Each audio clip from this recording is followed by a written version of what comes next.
siempre junto a ti. Siempre donde estás tú. Radio Atalaya. 107.3. Así es tu radio.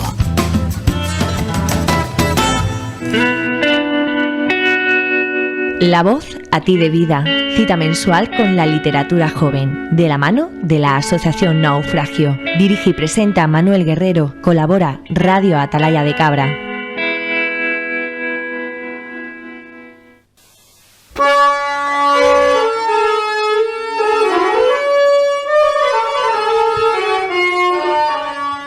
Muy buenas tardes, bienvenido a un programa más de La Voz a ti de Vida, emitido desde Radio Atalaya con la colaboración de la Asociación Cultural Naufragio. Le habla Manuel Guerrero y en este programa vamos a dedicarlo sobre todo al reciente número de la revista Saigón, al número 26.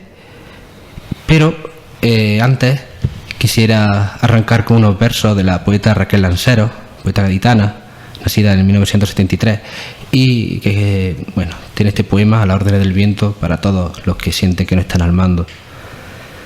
Me habría gustado ser discípula de Ícaro, hubiera sido hermoso festejar las bodas de Calisto y Melibea. Me habría gustado ser un hitita ante la reina Nefertari, el joven Werther en Río de Janeiro, la deslumbrante dama sevillana por la que don José rechazó a Carmen. Yo quisiera haber sido el huerto del poeta, con su verde árbol y su pozo blanco, el inspector fiscal con el que conversara Mayakovsky. Me habría gustado amarte, te lo juro, solo que muchas veces la voluntad no basta. Y así es también para la literatura, para hacer este programa, para cualquier cosa en la que enfrentarnos a la vida. No solamente hace falta voluntad, también pasión, interés, conocimiento. Y de todo eso, pues tenemos a nuestros compañeros que hoy me acompañan en La Voz a ti de Vida. En primer lugar, Irene Zurita, muy buenas tardes. Buenas tardes. José Manuel Pozo, muy buenas tardes. Buenas tardes, Manuel, y a todos. Beatriz González, buenas tardes. Buenas tardes.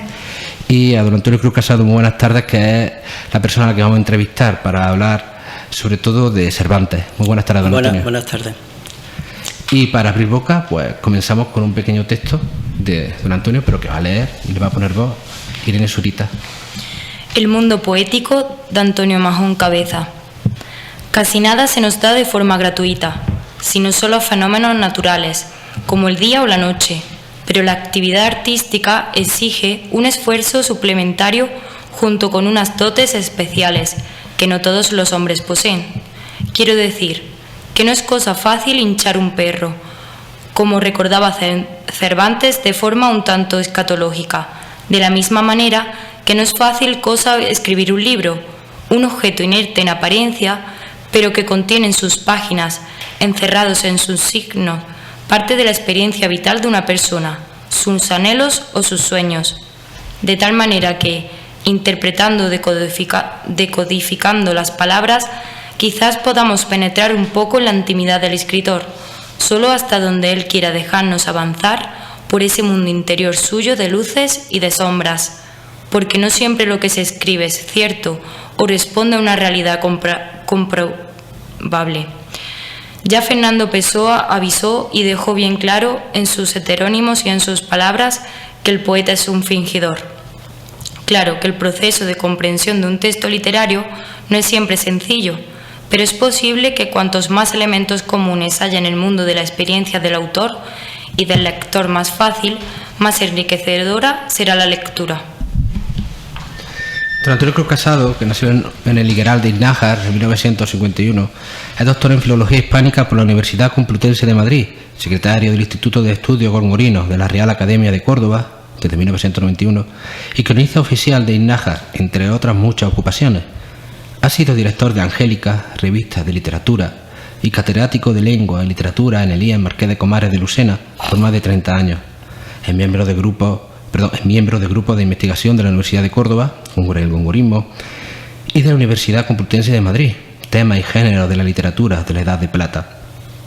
Ha publicado más de 250 trabajos de investigación, artículos y libros sobre temas de su especialidad, que han aparecido en publicaciones científicas de España, Europa y América. Algunos trabajos suyos figuran en Dialnet y en cervantesvirtual.com, así como en diversos blogs del autor. Y la primera pregunta, claro, que que quisiera ser de don Antonio, porque hay tanto que pudiera preguntarle de estudio de literatura y sobre todo de Cervantes, ¿no? Porque su estudio es algo impresionante. Pero ¿sobre qué autor o autores le ha entusiasmado más investigar? Bueno, en primer lugar os agradezco mucho esta invitación para estar aquí esta tarde en un ambiente con unas personas tan agradables y tan atentas. Y a mí me ha interesado mucho trabajar en el Siglo de Oro, porque la tesis doctoral mía fue sobre un libro, una novela inédita del Siglo de Oro, una novela que me costó mucho trabajo dar la indicación cronológica aproximada y de la que todavía no sé el autor, que posiblemente sea una autora, según los últimos hilos. Entonces, la novela se llama Los amantes peregrinos, Angelia y Luz Enrique, la presenté en la Universidad Complutense y obtuvo la calificación máxima en aquel momento. Y a raíz de ahí, pues yo tuve que, de alguna manera, estudiar, o si no estudiar, contextualizar pues los géneros literarios fundamentales de la época, las corrientes estéticas, las corrientes de pensamiento, las corrientes incluso religiosas.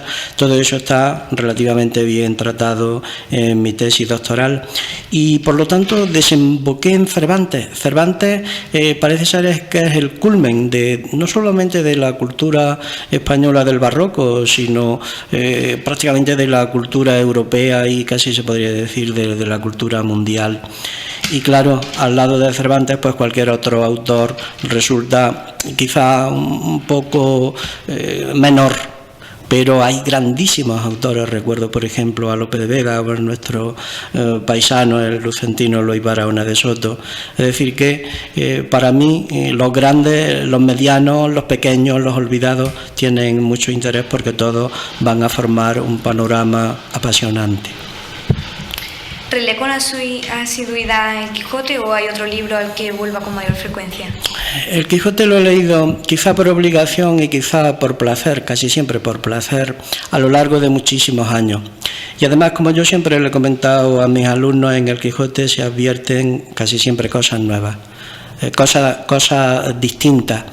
Y además del Quijote, pues he releído y releo con mucha frecuencia poesía. San Juan de la Cruz es un poeta extraordinario, o por ejemplo Eliot, Thomas Stern Eliot, los 4 cuartetos en la traducción de Vicente Gaos, es una cosa magnífica, o por ejemplo las elegías del Duino de Rilke, en la traducción de Jaime Ferreiro Alemparte, porque luego resulta que voy a consultar la de Valverde y no me acaba de gustar, es decir, las palabras suenan mejor en la traducción esa aparentemente humilde que está publicada en la colección Espasa-Calpe, una selección, una antología de las poesías de Rilke, y ahí es donde yo releo de vez en cuando este gran poeta de principios del siglo XX.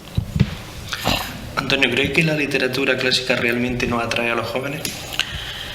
Pues tiene un gran problema la literatura clásica para que tenga una comunicabilidad por parte de los jóvenes. Es decir, el acceso a la literatura clásica tiene como gran problema la lengua. La lengua, por ejemplo, de la Celestina, o la lengua incluso del Quijote, o la lengua del Lazarillo, necesita cierta preparación por parte del lector. Yo creo que hay que de alguna manera saltar esos obstáculos, o saltar, por ejemplo, la serie de figuras retóricas muy difíciles que encontramos, o por ejemplo en el caso de Góngora, y hacérselo, si no completamente accesible, porque cualquier cosa que tú vas a hacer en el mundo exige un esfuerzo personal tuyo. Es decir, no te pueden dar las cosas masticadas, las cosas de alguna manera casi deglutidas, no. Es decir, al alumno hay que explicarle un poco el contexto, hay que explicarle los problemas con los que se van a encontrar, pero también hay que decirle que van a ver en el fondo de la obra una serie de elementos humanísimos, una serie de elementos que le van a ayudar incluso en su vida personal. Yo recuerdo, por ejemplo, la Celestina, me decían, pero ¿cómo es posible que los alumnos de segundo puedan leer la Celestina? La Celestina que es tan difícil. Y yo decía, pero bien, los alumnos de segundo de bachillerato están pues entre los 14 y los 15 años. Es aproximadamente la edad que tiene Melibea. Es la cuestión del amor, es la cuestión del placer, la cuestión de la sensualidad. Cuando, por ejemplo, vamos a encontrar a un personaje que de alguna manera sepa embaucar a los jóvenes, como hace la Celestina, como en el caso de Pármeno, con unas palabras que le llegan tanto a los niños, sobre todo. Recuerdo, por ejemplo, cuando le dice: mal sosegadilla debes tener la punta de la barriga, y Pármeno se ríe, jiji, y le dice Celestina: ríeste y de puta, y dice: sí, pero además tú de alguna manera pues mal, no, responde Pármeno, como cola de alacrán la tengo. Y todo eso es comprensible para el alumno, y la Celestina le dice: y aún más, porque la tuya hinche por 9 meses, inflama el vientre de la madre. Entonces hay recursos que podríamos considerar quizá un poquito ajenos a la obra, porque la obra no es solamente eso, pero hay actos, hay acciones, situaciones que son de alguna manera pues atractivos para los alumnos, y hay que saber hacérselo. No siempre el profesor sabe. Yo recuerdo que en alguna ocasión pusimos como libro de lectura obligatoria Los milagros de Nuestra Señora de Berceo, que a mí me parecía magnífico, pero a los alumnos no les llegaba, a pesar de que hay allí pues gente borracha, monjas que abandonan el convento. Es decir, es difícil de alguna manera conectar y hacer accesibles los clásicos, pero yo creo que se puede de alguna manera, si no conseguir, intentar, y en algún caso se consigue. ¿Cuáles son sus próximos proyectos? Pues como llevo ya jubilado varios años, ahora estoy de alguna manera haciendo compatible la cuestión familiar, que la he tenido un poquito abandonada, la cuestión de la investigación. Sigo la línea de investigación, como Manolo ha dicho en esa nota de presentación, tengo muchas publicaciones, y a mí me encanta últimamente, siempre me ha encantado. Yo soy una persona de un pueblo pequeño, y a mí lo que me gusta fundamentalmente es el campo. El campo es una maravilla. Uno se va a escuchar simplemente los pájaros, o a caminar, o a buscar espárragos, y uno se siente completamente abstraído de todos los problemas. De tal manera que yo quiero hacer compatible esas cosas, y de manera inmediata pues estoy ahora investigando, haciendo el prólogo de una investigación que llevamos ya varios años trabajando, y digo varios porque son más de 30 años. Ahora aparecerá un romancero tradicional cordobés, que hemos hecho entre varios compañeros, fundamentalmente Alberto Alonso y yo, y ahora mismo estoy escribiendo el prólogo del segundo volumen, que es sobre los romances de ciego, los romances tradicionales, pero ya no los que de alguna manera pues todo el mundo conoce, sino esos que hablan de crímenes, de asaltos. Y además en Priego voy a dar una conferencia el día 24, que es el día de San Juan, sobre un tema que me han pedido y que me está costando cierto trabajo, que es el Rosario de la Aurora en la literatura española. Y he encontrado temas. Luego continúo con los franciscanos. En la academia tenemos que seguir con un montón de actividades, y Góngora sobre todo.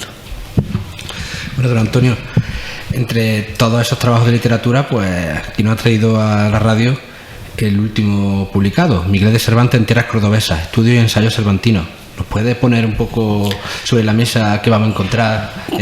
Pues sí, además me agrada que me lo preguntes, porque posiblemente entre los oyentes de este programa haya una alumna mía, Irene, que últimamente pues ha obtenido el libro en el Ayuntamiento de Nájar, que es donde se ha editado, y es un libro que a mí me ha costado mucho esfuerzo sintetizar. Es una colección de artículos cervantinos, pero artículos cervantinos relacionados con Córdoba, porque yo, como comentaba antes, estudiaba Cervantes, pero en función de la novela, de la gran novela, de la novela del siglo de oro, sobre todo de los libros de aventuras peregrinas o novela bizantina, y de eso no hay nada ahí. Es decir, de lo que yo conozco más, no hay en ese libro nada.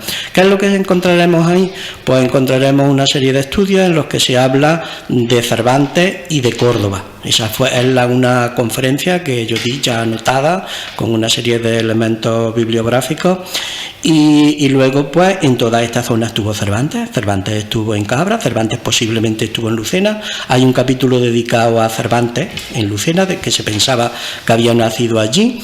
Hay un capítulo dedicado a a la Sima de Cabra, un sitio muy cervantino. Todos esos son estudios que yo de alguna manera he presentado en congresos. Ese de la Sima de Cabra lo presenté, creo recordar, no sé si en el Toboso o en algún sitio de esto, y fue un homenaje a don José María Casasaya, que fue el fundador de la Asociación Cervantista de España. Hay otros que están publicados en el extranjero. Y luego he intentado también reflejar cómo los escritores cordobeses, más bien los críticos, no los creadores, sienten la atracción por Cervantes, entre ellos Juan Valera. Pues el legabrense Juan Valera pues tuvo muchísima atención a Cervantes y muchísima atención al Quijote, hasta tal punto que el último estudio, el último discurso de Valera fue sobre Cervantes, fue sobre el Quijote. No le dio tiempo a leerlo porque falleció antes, pero se lo había encargado la Real Academia de la Lengua. Y por último, en el libro hay un estudio que a mí me gustaría que de alguna manera la gente me dijera algo a propósito, porque es una hipótesis acerca de quién podía ser Alonso Fernández de Avellaneda. Alonso Fernández de Avellaneda para mí era un autor cordobés, porque Cervantes estaba muy ligado a Córdoba, hasta tal punto que él en unas actas notariales decía que era natural de Córdoba. Claro, su familia procedía de aquí en Cabra estaba su tío Andrés de Cervantes, su primo Rodrigo de Cervantes era egabrense. En alguna ocasión a Rodrigo de Cervantes le deja que cobre una serie de impuestos, porque él era un recaudador de impuestos más, es decir, no era una persona relevante en su momento, y comisiona o autoriza a su primo, el egabrense Rodrigo de Cervantes, para que cobre una serie de impuestos. Tuvo muchos problemas Cervantes con esas cuestiones y no salió nunca de pobre ni por la literatura ni por su trabajo. Y bueno, para terminar la entrevista, aquí hemos comentado micrófono cerrado, ¿no?, hablando de los poemas, que alguno ha aparecido en Saigón hace ya bastante tiempo. ¿Y qué le parece leer un poema, no, para cerrar la entrevista? Un poco de tu... Bueno, yo soy un mal poeta, porque los poetas, para mí, excepto en el caso de algunos trascendentales, como puede ser Góngora, los poetas deben ser más bien claros, es decir, deben ser comunicables. La poesía es comunicación, fundamentalmente comunicación. Si la poesía no se te comunica, pues de alguna manera tienes un escalón que no consigues pasar y que no consigues llegar, que no te llega. Yo este poema se me publicó en una recopilación que se llama Lucena en verso. Me pidieron poemas inéditos, yo la mayoría de los poemas son inéditos, yo no he publicado casi nada, y fue Manolo Cantizani o Luis Alberto de Cuenca, cualquiera de los dos, que me pidió un poema. Yo escribí el siguiente. El poema se titula Luis Barahona de Soto, que como sabéis es un escritor lucentino, pide a su amada que le escriba. Pero claro, para la comprensión del poema tiene uno que tener un poco todo ese contexto de las relaciones de obra, vida, amor en Barahona de Soto. Simplemente lo leo y un pequeño fragmento de una canción infantil al comienzo dice así, muy conocido: caballito blanco, reblanco, llévame de aquí, llévame hasta el pueblo donde yo nací. Amor de mis entrañas, muerte viva, en los amplios jardines sin aurora, desde el balcón que mira al mediodía, te siento por mis venas triste y sola, ojos perlados de melancolía. Escríbeme al azar, cuando la tarde se desliza por árboles y trigos, y presiento al fin mi corazón que arde, porque mi boca quiere estar contigo. Yo pienso siempre en ti, vives conmigo, en la yema del vino que la rica Lucena da a Granada, en los arroyos secos de mi patria olvidada, en dríadas que albergan las robustas encinas, en julios esplendentes llenos de luz, de cascos, entre potros, con potros sudorosos en las tamosas eras y en los trillos que imitan el eterno retorno. Cuando el dios del estío agite sus cabezas, coronadas de rizos deslumbrantes de rayos, que se inflaman y tornan las verdes uvas prietas en moscateles negras, en pámpanos dorados, ¿quién estuviera allí, pisando el polvo ardiente en miles de veredas, caminante sin fin por alcores y huertas, o a la sombra de un olmo, mirando a las muchachas cariátides que tornan del cascajar con agua, mientras ágiles piernas revuelven y preparan el mosto en las bodegas? Escríbeme al azar cualquier misiva, a los libros de caza donde busco consuelo, al mundo de las hadas donde Angélica sueña, cuando Astolfo y Orlando en caballos e hipógrifos rebuscan en la luna los juicios humanos. Yo sabré responder a tus dulces esquelas mientras mi mundo gira en las cortes de Francia. Pues muchas gracias, Antonio, por estar aquí, por la entrevista. Siempre es un lujazo escucharte y aprender muchísimo. Muchas gracias a vosotros y estar en una compañía deliciosa. Muchas gracias. Pues nada, ahora toca una pausa musical que viene de la mano de Antonio Arias, el Lagartija Nick, con Desde una estrella enana, que es un poema de Natalia Carvajosa. Esta autora, Natalia Carvajosa, que nació en el puerto de Santa María en 1971, es doctora en filología inglesa por la Universidad de Salamanca y profesora de la Universidad Politécnica de Cartagena, además de traductora, ensayista y narradora. Entre sus poemarios destacamos Los puentes sumergidos, Desde una estrella enana y La vida extraña. Desde una estrella enana.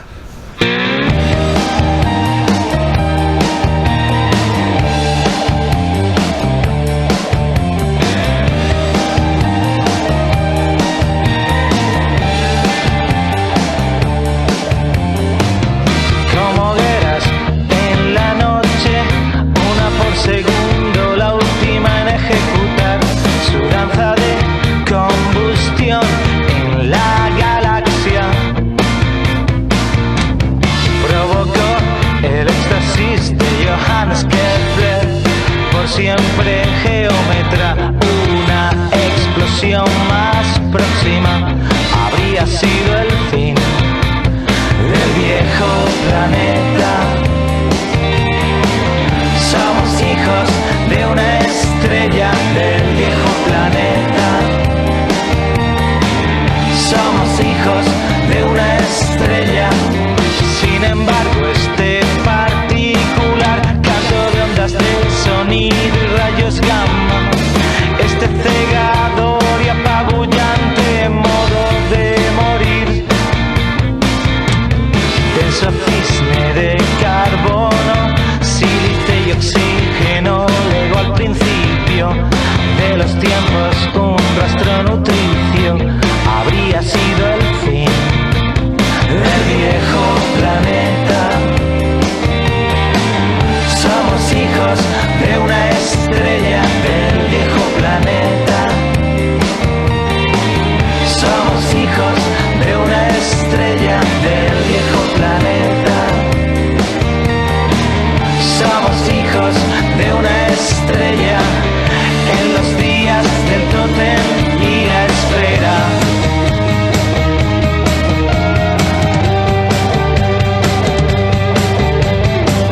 Somos hijos de una estrella en los días del tótem y la espera.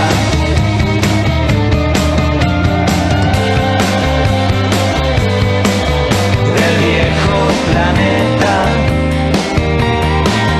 Somos hijos de una estrella del viejo planeta. Somos hijos de una estrella del viejo planeta. Somos hijos de una estrella.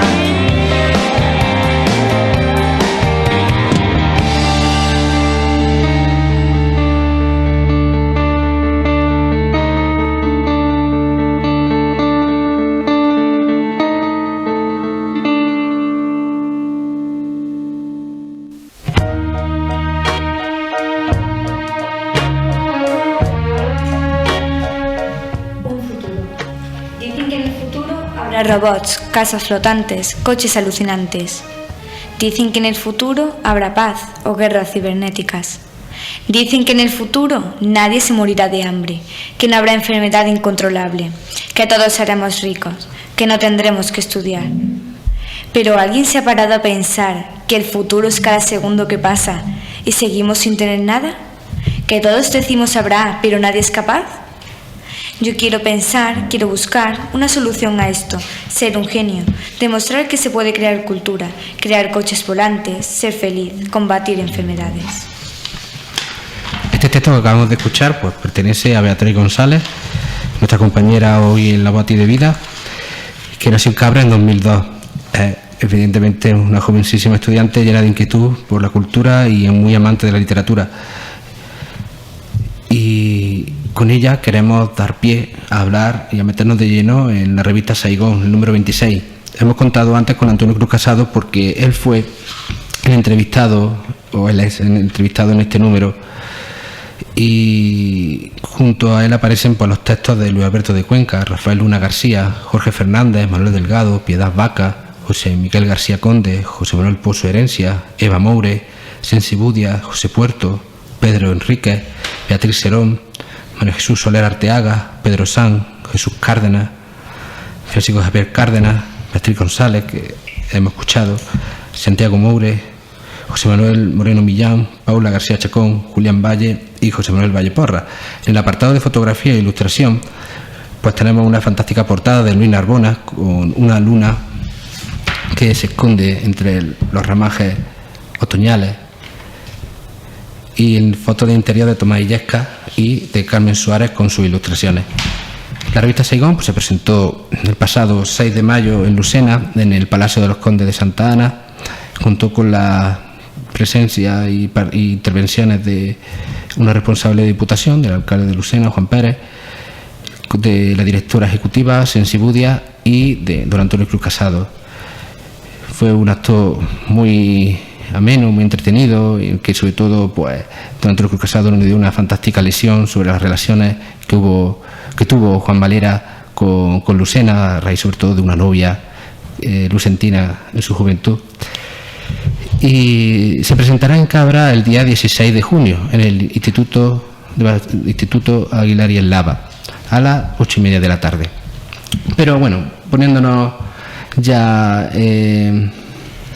con la revista, pues quiero preguntarle a mis compañeros de mesa. Voy a empezar por José Manuel. ¿Qué texto te llama la atención y destaca de este número? Es complicado a mí, siempre que me hacen esa pregunta me resulta algo muy comprometido. De todas maneras, yo he sentido especial conexión con el texto de José Miguel García Conde, que es un autor que desde que se hizo saigonista lo vengo siguiendo mucho. Y él ha incluido un poema que está incluido en su poemario Matemática Impura, con el que ganó el 5º Premio Nacional de Poesía Romaiquilla. Y a pesar de un poema dedicado a las matemáticas, pero también es un poema de amor.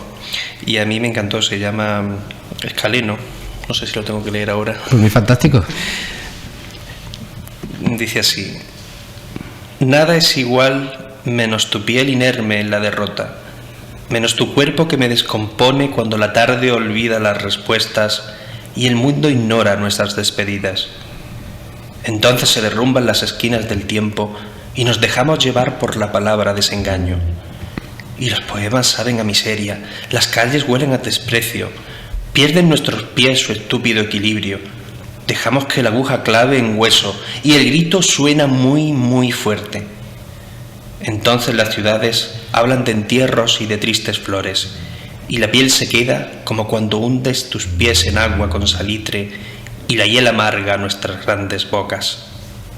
Y el hombre del tiempo anuncia que avanzan raudas las borrascas. Irene, ¿qué texto destacas tú de este número 26? Bueno, primero decir lo mismo que José Manuel, que es imposible elegir uno porque cualquiera te puede llamar la atención por un aspecto a otro, pero yo quería destacar la parte analítica de la revista, una biblioteca La Conchinchina que analiza alguna obra, en este caso en Saigón 26. Se trata de un texto de José Manuel Valle Porra, Una visita al Prado, y bueno, ha sido un texto que me ha gustado muchísimo porque ya que tengo la suerte de vivir en Madrid y poder visitar pues las veces que quiera el Prado, pues verlo desde su perspectiva y además analizando la obra del crítico del arte Eugenio Dors, 3 horas en el museo en el Prado, pues es otra forma de ver este museo.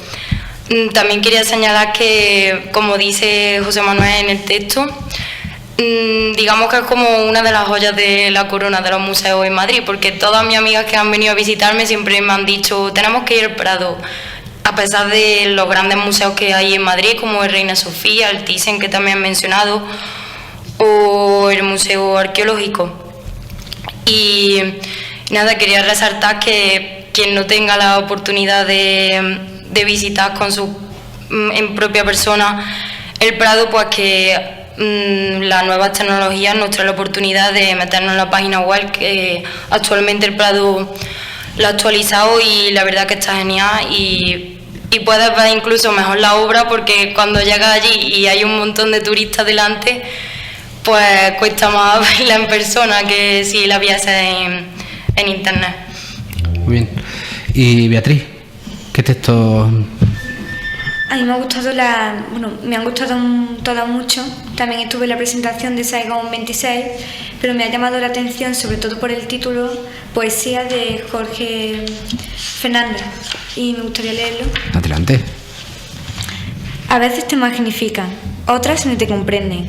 A veces utilizan adjetivos, superlativos para decirte que lo simple llega antes donde más duele. Yo te he tenido entre mis manos, sin saber quién eres, sin saber de dónde vienes. He utilizado palabras erróneas en tu nombre, colores transparentes, sentimientos muertos, para fingir el daño inerte. Jamás quise comprender por qué llegaste, como jamás preguntaré si te vas, porque te fuiste. Lo que sí quiero darte son las gracias por las noches tristes en las que me hiciste dormir de una forma más apacible. Muy bien. Volvemos a José Manuel. ¿Qué fotografía te llama la atención? Ya sabemos que el componente fotográfico siempre es uno de los aspectos más llamativos y, digamos, de mayor calado en las revistas. Completamente de acuerdo. Además, siempre me ha llamado mucho la atención las fotografías en blanco y negro del interior. Pues a mí me ha llamado mucho la atención la fotografía de Tomás Illescas, que me ha llevado aquí una habitante madrileña que está hecha en El Retiro, en las cercanías del monumento al Ángel Caído, y en la que se ve en el fondo una especie de palacio con influencias árabes o visigodas, y que sin embargo el protagonista es un camino en curva que no permite distinguir si es un camino de ida o un camino de vuelta. Me parece una fotografía muy, muy, muy sugerente, en la que yo creo que Tomás Illescas se ha retratado más a sí mismo que el objeto de la fotografía, y la verdad es que me parece una foto muy sugerente y muy bonita, muy oscura, pero también muy luminosa a la vez. Es difícil de explicar. ¿Irene? Pues como José Manuel hemos coincidido en la misma fotografía, pero bueno, el resto también creo que son de calles o de detalles que hay en Madrid, y yo destacaría la de la página 26, que sale en la mayoría de la foto un edificio, con el fondo se ve el Ayuntamiento de Madrid, un magnífico edificio que llama la atención muchísimo. Y bueno, pues eso, destacar cómo cuando vas paseando por esta ciudad te fijas en esos pequeños detalles, y que alguien haga una fotografía de esos mismos detalles, como el del edificio así que parece árabe, pues muy curioso. Y Beatriz, ¿qué foto es la que más te ha llamado la atención?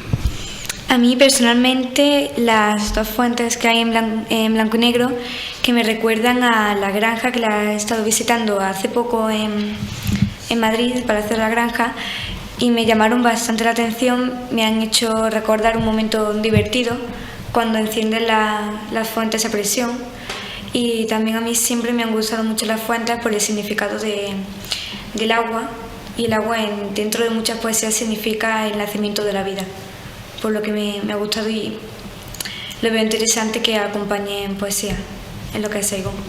Muy bien. Bueno, tú, Beatriz, te voy a preguntar a ti, ya que estamos contigo. ¿Tú crees que la foto de la cubierta, esta luna entre las ramas, está a la altura en calidad a la de números anteriores? Yo sé que a lo mejor la revista la sigue desde hace poco, pero pues, respecto a las que conoces, ¿te gusta la portada? ¿Crees que es una buena portada? Sí, aunque creo que recuerda más al otoño, no a la primavera. Sin embargo, produce también ¿cómo decirlo? Como frescor, aunque no lo parezca, a la poesía, ya que la noche pues produce ese frescor. José Manuel. Pues a mí la fotografía me gusta, aunque tengo que decir que quizás no ha sido una buena elección por una razón práctica, y es que nuestra revista utiliza unos tonos muy mates y quizás no eran los más adecuados para la revista, que es una revista de luz, y que hubiera exigido a lo mejor otros brillos que sí tenían otra revista. En definitiva, ya digo, es una fotografía que puede estar a la altura, pero que hubiese estado mejor en otro formato. Irene. Bueno, pues respecto a otras revistas, yo no la calificaría de mejor ni peor, cada una pues tiene sus cosas. Y respecto a esta, desde la primera vez que la vi, la sensación fue como de hipnótico, por esa luna tan brillante como cuando la ves cuando vas caminando por la calle.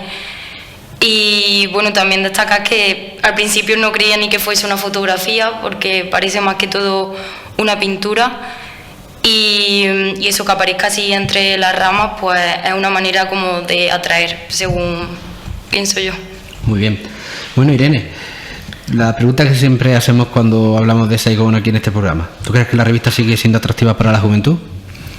Yo creo que la revista es atractiva para cualquier edad, y para cualquier persona que esté interesada en la cultura, la literatura.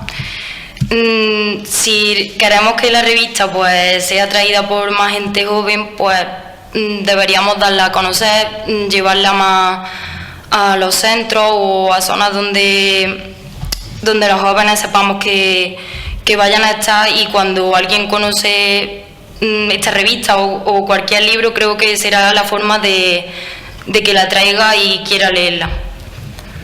Beatriz, ¿qué opinas? Tú siendo además la más joven de la mesa.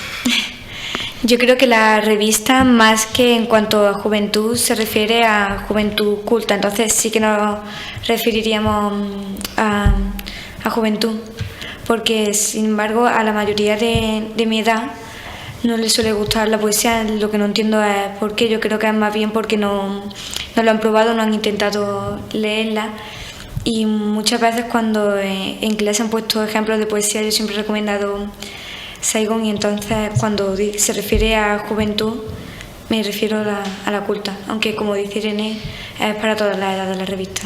Muy buena apreciación, además, concreto, ¿verdad? Que la mayoría de los jóvenes, pues sobre todo los niños, ¿no?, se saben de memoria las alineaciones de 3 o 4 equipos de fútbol, pero son incapaces de recordar a lo mejor un sencillo poema como Por una mirada, un mundo, por una sonrisa, un siglo. José Manuel. Yo lo primero que la ha dado precisamente la más joven de la mesa. Pero bueno, yo creo que el primer paso está dado. Se han hecho muchos intentos desde hace mucho tiempo de hacer cosas para los jóvenes. Yo creo que el rasgo distintivo de Naufragio desde su nacimiento es que no ha sido algo para jóvenes, ha sido algo hecho por jóvenes. Entonces los jóvenes han marcado su futuro. ¿Qué jóvenes? Como dice Beatriz, bueno, unos jóvenes cultos. Es que los jóvenes no son todos iguales. Hablamos de la juventud como si fuese un grupo homogéneo, y no es así. Que Naufragio no está seguido o la revista no está seguida por toda la juventud. Bueno, poco a poco. Es verdad, como decía aquí nuestro invitado Antonio Cruz Casado, que hay cosas que exigen el esfuerzo.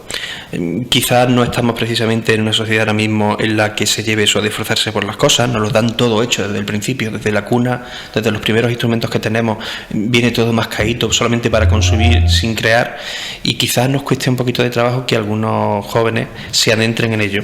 Pero yo creo que ya no tendremos que intentar llegar a la inmensa mayoría, sino que poco a poco los que vayamos llegando bien para siempre, que el virus de la literatura les contagie, y que, bueno, en Naufragio, por ejemplo, Manolo, tú que estás desde el principio, recuerdas los inicios, que era apenas una decena de componentes, llevamos por 53, nos ha costado 10 años. Está claro que el año que viene no vamos a tener 200 miembros, pero si dentro de 10 somos 100, y si dentro de 20 años somos 300 miembros además constantes, miembros para toda la vida, pues eso que tendremos que hacer. Es que la cultura no es una cuestión de inmediatez y de consumo rápido, es algo que lleva tiempo, pero que cuando llega para quedarse. Yo creo que esa es nuestra esperanza en Naufragio, ¿verdad? Bien, muchas gracias por tus palabras. Vamos ya a dar carpetazo, ¿no?, a Saigón 26, esta mesa redonda, o esta puesta en común sobre la revista, y vamos a hablar ya de cosas más generales. Irene, vamos a abrir la sesión de recomendaciones con la tuya. ¿Qué libro nos traes o qué obra nos traes para recomendar a nuestros oyentes? Bueno, traigo dos libros de dos autores latinoamericanos. El primero se trata de una autobiografía, Antes que anochezca, de Reinaldo Arenas. Quería recomendarla porque, bueno, cuando la lees no parece una biografía. Bueno, yo tenía como la idea de que iban a ser datos y concretos, fechas, lo típico que piensas con una biografía, pero no, parece una novela, y por desgracia todo lo que cuenta pues es real, y además tiene un trágico final que no lo voy a contar por no desvelarlo. Pero bueno, Reinaldo Arenas es un autor cubano que por desgracia nació en uno de los momentos de la historia de Cuba pues más duro, con la revolución de Fidel Castro, y al ser homosexual y tener ideas pues más liberales fue duramente perseguido. Y en esta novela pues cuenta todo lo que le ocurre, todos sus sentimientos, y me encantó esta novela porque desde el primer momento me enganchó y sufría con el personaje, no con el autor, y te alegrabas con él, te sorprendías con las cosas que le ocurrían y demás. Y el siguiente libro es Ruido de las cosas al caer, de Juan Gabriel Vázquez, que este autor es colombiano y ha tenido más suerte por conocer todo su éxito y cómo su novela se ha consolidado. Y bueno, aunque el trasfondo de esta novela sea el narcotráfico y la historia de una generación que sufrió muchos pesares debido a toda esta guerrilla que hubo en la segunda mitad del siglo XX, pues también trata como aspectos de la vida, del miedo que puedes tener al futuro. Y luego después de la lectura leeré un fragmento de este libro, y yo creo que ese fragmento trata perfectamente de lo que va la novela, de cómo tenemos ese futuro no claro, aunque lo queramos todo controlar, y cómo está todo abierto. Beatriz, ¿qué libro recomienda a nuestros oyentes? Yo voy a recomendar un libro que ahora se está poniendo otra vez de moda, de J.K. Rowling, que es Harry Potter. Y a mí esta serie yo la llevo siguiendo las películas desde que tenía 4 años, por lo que le tengo mucho cariño. Empecé a leerme los libros a los 9 años y lo llegué a terminar. Sin embargo, ahora se está volviendo a hablar porque por lo visto van a sacar uno en octubre, Harry Potter y el niño maldito, y yo traigo esta serie de libros para recomendar. Esta serie yo sé que ya es muy conocida, la gente sabrá de las películas, sin embargo pocos saben del libro, es decir, que no han llegado a leérselo pensando que es lo mismo que las películas, y también me gustaría pues que se recomendara a los colegios para leer. Muy bien. ¿Y José Manuel? Yo traigo 2 libros. Es inevitable que traiga siempre un clásico o un libro de hace un tiempo, porque yo entiendo que últimamente estamos muy embuidos siempre por las novedades editoriales. Yo soy otro tipo de lector de librería de viejo y de segunda mano, no lo puedo evitar, y traigo un libro que se escribió en el 55 de Blas de Otero, el famoso Pido la paz y la palabra, que yo creo que todo el mundo debería leer. Es un libro maravilloso. Yo siempre he pensado que yo y todo el mundo, que la tolerancia y la perspectiva se consiguen siempre de 2 formas. Una es viajando y la otra es leyendo. Y ahora nosotros que pensamos que estamos en la España más difícil que ha existido, pues cuando uno lee a Blas de Otero en la España de los años 50 y cómo intenta luchar contra la dictadura y contra el oscurantismo precisamente con los versos, con sus frágiles versos, porque además Blas de Otero tuvo existencia bastante difícil, y la forma que tuvo de superar su propia existencia fue precisamente luchar por algo que no era suyo, que era de más gente.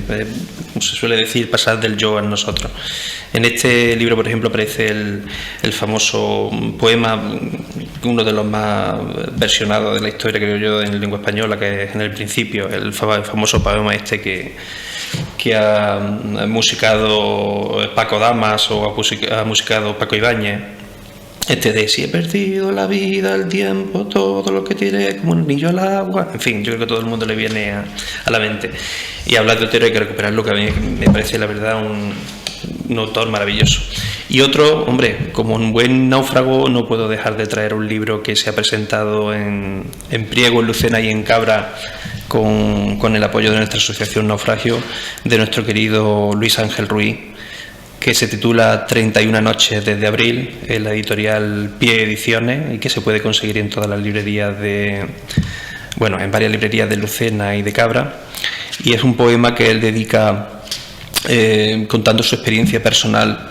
Luis Ángel es una persona que ha tenido varias vidas en una, y con su poemario nos describe lo que es el tránsito desde la vida en Sevilla, sentimental, completamente distinta de la que tiene que huir y vuelve o llega a la subbética para quedarse, describiendo sobre todo lo que es la parte de Priego. Él es un enamorado de Priego, donde se ha hecho poeta y donde se ha consolidado como poeta, y es un libro no solamente porque sea compañero y asociado de Naufragio, pero un libro en el que se demuestra su calidez, ya su estabilidad, su voz poética consolidada en su libro, que como digo se llama 31 noches desde abril. Pues hacemos un nuevo descanso para escuchar el conocidísimo poema de Luis de Góngora, Ándeme yo caliente, y que no necesita más presentación. Le escuchamos en la voz de Vicente Monera, un cantautor que tiene un amplio repertorio de poemas musicados por él mismo. Ándeme yo caliente. Ándeme yo caliente y ríase la gente.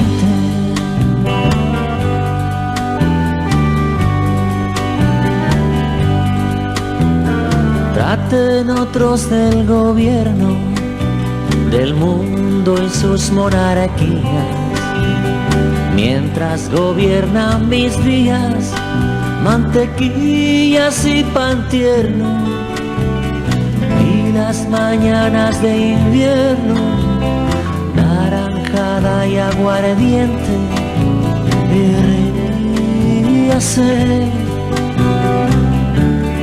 ríase la gente,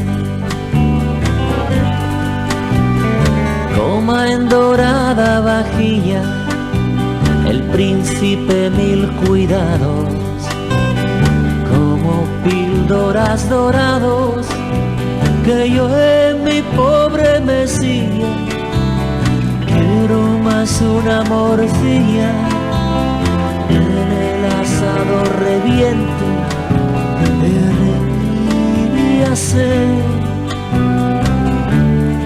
ríase la gente.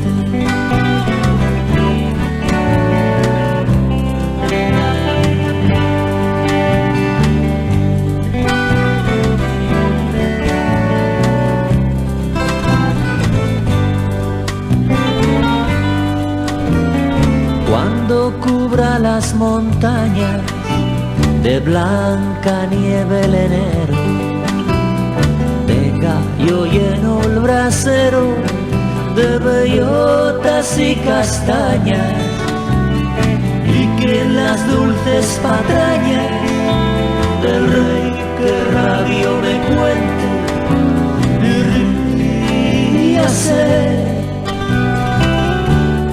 ríase la gente. Busque muy enhorabuena mercader nuevos sones, vio conchas y caracoles entre la menor arena, escuchando a Filomena sobre el chopo de la fuente,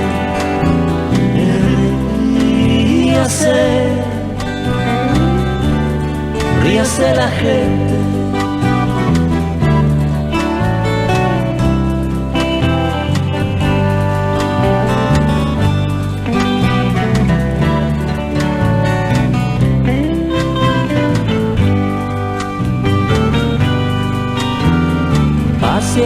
medianoche el mar y arda en amorosa llama. Leandro, por ver su dama, que yo más quiero pasar del golfo de Milán, la blanca roja corriente,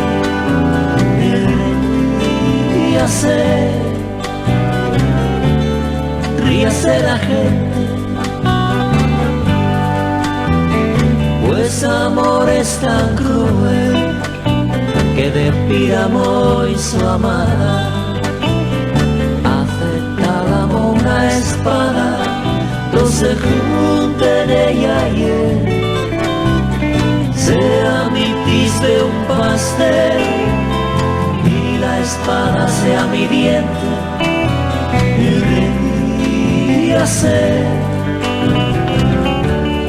ríase la gente,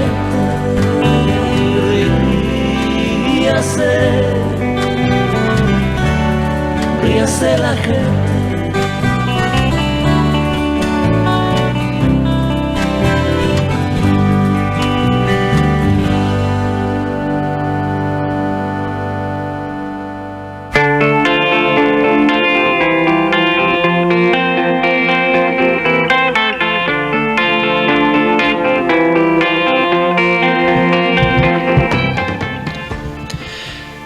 Caen gotas de sol en la arena, y en tu espalda morena de pleamar desnuda.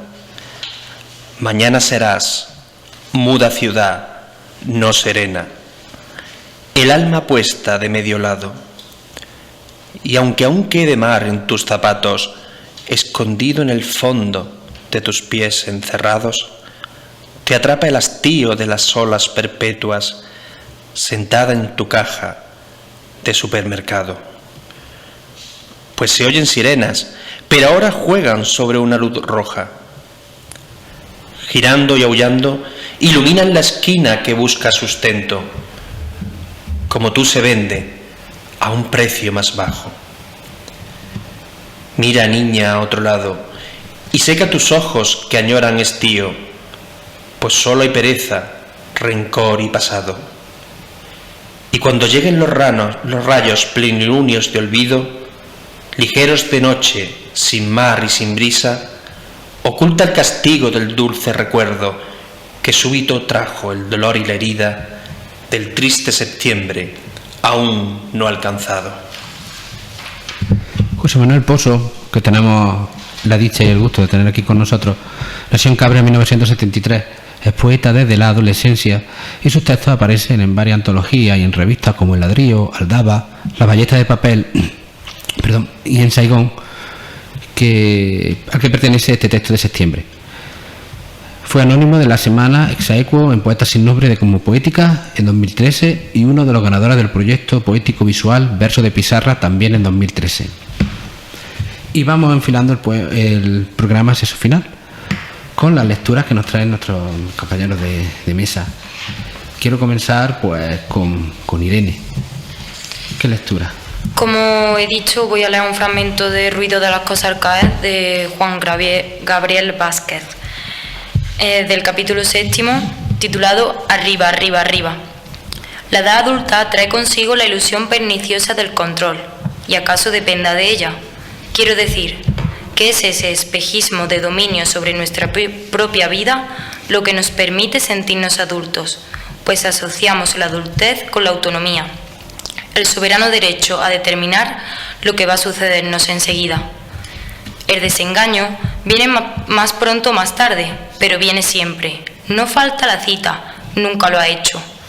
Cuando llega lo recibimos sin demasiada sorpresa, pues nadie que viva lo suficiente puede sorprenderse de que su biografía haya sido moldeada por eventos lejanos, por voluntades ajenas, con poca o ninguna participación de sus propias decisiones. Esos largos procesos que acabarán por toparse con nuestra vida, a veces para darle el empujón que necesitaba, a veces para hacer estallar en pedazos nuestros planes más espléndidos, suelen estar ocultos como corrientes subterráneas, como meticulosos desplazamientos de las capas tectónicas, y cuando por fin se da el terremoto, Invocamos las palabras que hemos aprendido a usar para tranquilizarnos: accidente, casualidad, a veces destino. Ahora mismo hay una cadena de circunstancias, de errores culpables o de afortunadas decisiones cuyas consecuencias me esperan a la vuelta de la esquina. Y aunque lo sepa, aunque tenga la incómoda certeza de que esas cosas están pasando y me afectarán, no hay manera de que pueda anticiparme a ellas. Lidiar con sus efectos es todo lo que puedo hacer: reparar los daños, sacar el mayor provecho de los beneficios. Lo sabemos bien. Y sin embargo, siempre da algo de pavor cuando alguien nos revela esa cadena que nos ha convertido en lo que somos. Siempre desconcierta constatar cuando es otra persona la que nos trae la revelación, el poco o ningún control que tenemos sobre nuestra experiencia. Muy bien, muchas gracias, Irene. Beatriz, ¿qué lectura vamos a escuchar? Yo, ya que he recomendado antes Harry Potter, me gustaría leer La muerte de Snape en primer lugar, y una vez muerto, unos capítulos después, se introduce Harry en El Pensador, y también me gustaría leer un fragmento. Adelante. Primero la muerte de Snape. No sabía por qué lo hacía, porque se acercaba al moribundo. Tampoco tuvo claro qué se sentía cuando vio el cadavérico semblante de Snape y cómo trataba de contener la sangre herida del cuello con los dedos. Se quitó la capa invisible y, erguido a su lado, contempló al hombre que odiaba, cuyos ojos se desorbitaron y lo buscaron cuando intentó hablar. Harry se inclinó sobre él y Snape lo agarró por la túnica y tiró de él. De la garganta del moribundo salió un sonido áspero y estrangulado. «Cógelo, cógelo». Algo que no era sangre brotaba de Snape. Una sustancia azul plateado, ni líquida ni gaseosa, le salía por la boca, por las orejas y los ojos. Harry sabía qué era, pero no sabía qué hacer. Hermione hizo aparecer un frasco de la nada y se lo puso en las temblorosas manos a Harry. Este recogió la sustancia plateada con la varita y la metió en el frasco. Cuando lo hubo llenado hasta arriba, Snape lo miró como si no le quedara ni una sola gota de sangre en las venas y aflojó la mano con que le agarraba la túnica. «Mírame para que pueda ver por última vez los ojos de Lily», susurró. Los ojos verdes buscaron los negros, pero un segundo más tarde algo se extinguió en las profundidades de los Snape, dejándolos clavados, inexpresivos y vacíos. La mano que sujetaba a Harry cayó al suelo con un ruido sordo y Snape se quedó inmóvil. Y una vez que Harry está en el Pensador, descubre también lo siguiente. Del extremo de su varita salió la cierva plateada, se posó en el suelo del despacho, dio un brinco y saltó por la ventana.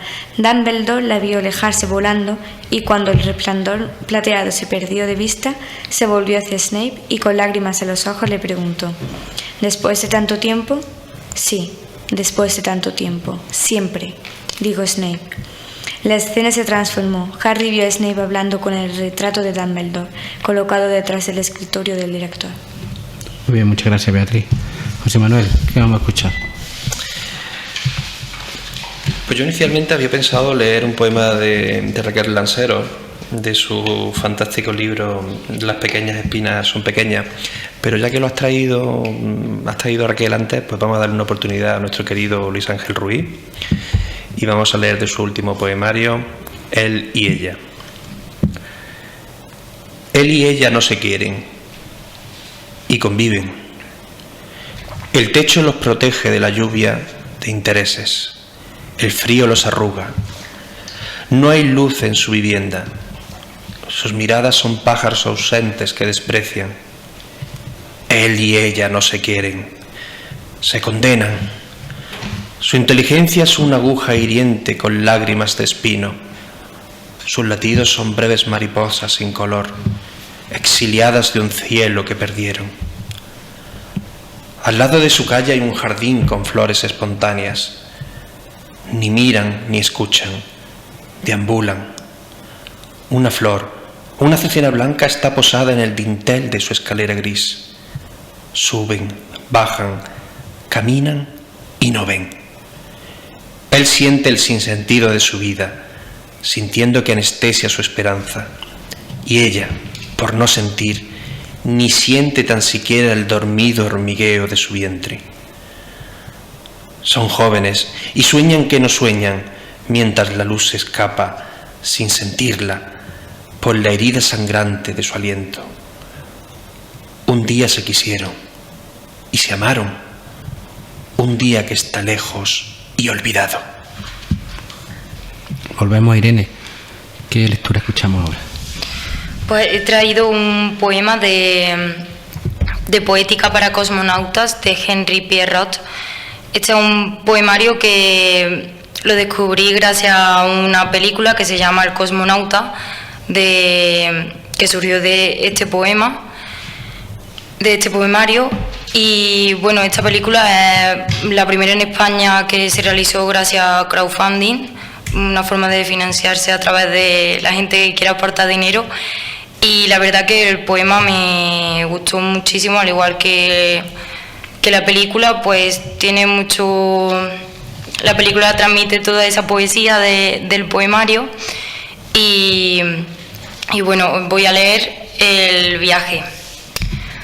Puedes ver en la materia avanzando ante tus pupilas, estrujarse y alejarse abanicos de estrellas a mayor velocidad que en una película del televisor.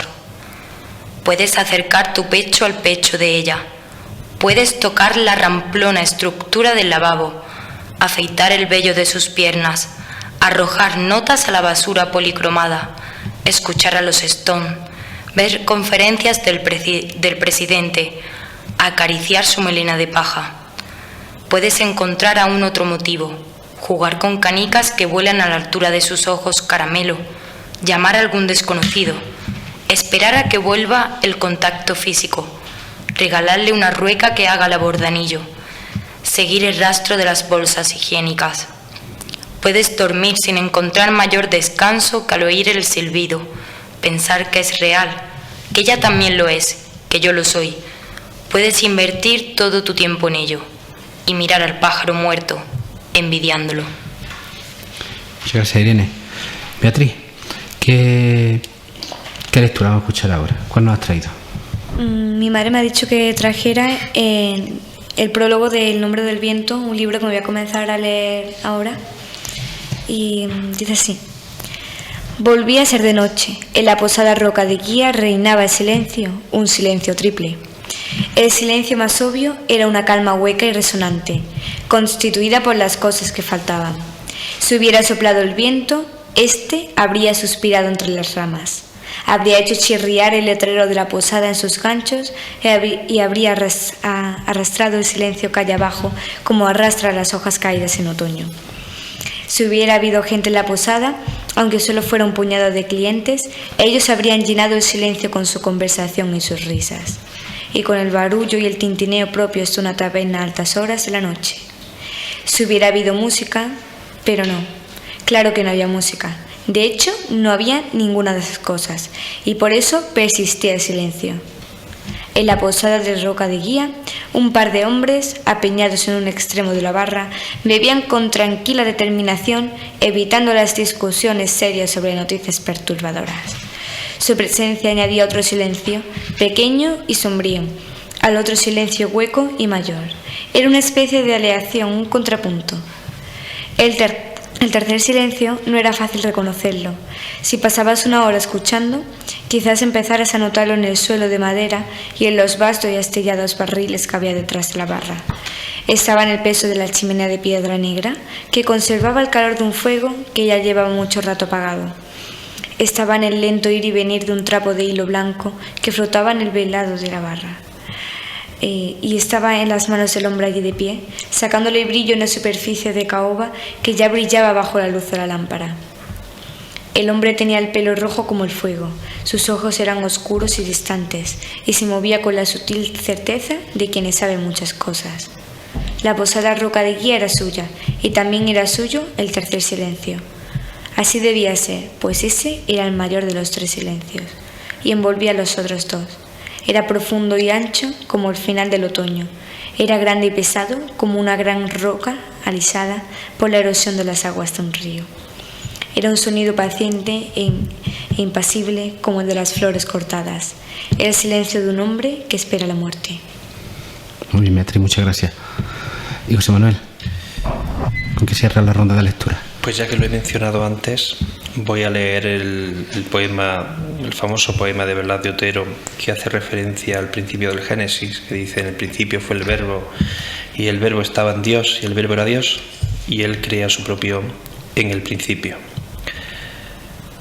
Si he perdido la vida, el tiempo, todo, lo que tiré como un anillo al agua, si he perdido la voz en la maleza, me queda la palabra.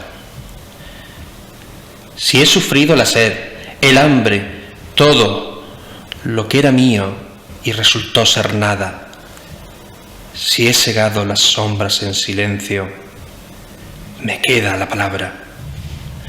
Si abrí los labios para ver el rostro puro y terrible de mi patria, si abrí los labios hasta desgarrármelos, me queda la palabra.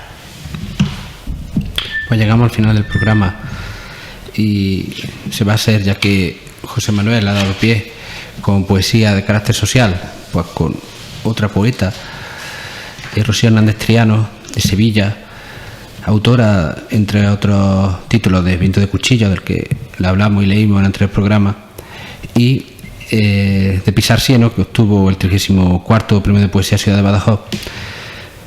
Este poemario, que tiene también tintes sociales, pues ofrece esta oración pagana, ya que además tiene relación, nunca mejor dicho, ¿no?, con ese principio bíblico del Evangelio de San Juan. Y aquí, pues, una oración pagana que dice así: mi hija no sabe rezar, pero entona cada noche su cántico para espantar la negrura del sueño. Mi hija no sabe rezar, pero tiene un conjuro que avienta a los fantasmas y una rima que barre los malos pensamientos y una red para seres que habitan los abismos. Mi hija no sabe rezar, pero si Dios existe, debería de abrir de golpe su ventana para que entrase el ángel, un arcángel con alas fluorescentes que anunciara en la noche primigenia la vida que se encarna en la alegría, el tránsito de luz de esta vida mortal y un mundo del que nunca avergonzarnos. Ojalá fuera así y tuviéramos un mundo del que no avergonzarnos, del que no hubiera gente que huye de su tierra por culpa de la guerra, en el que no faltaran los medicamentos en los hospitales, o en el que simplemente los políticos hablaran de los problemas que hay diariamente y no de los problemas que tienen sus propios partidos. Pero mientras tanto, pues nos queda la literatura, nos queda espacios como esta, La Voz a ti de vida, y el que, pues nada, habrá que esperar hasta el siguiente programa. Muchas gracias por acompañarnos y nos vemos en el siguiente. La Voz a ti de vida, cita mensual con la literatura joven, de la mano de la Asociación Naufragio. Dirige y presenta Manuel Guerrero, colabora Radio Atalaya de Cabra.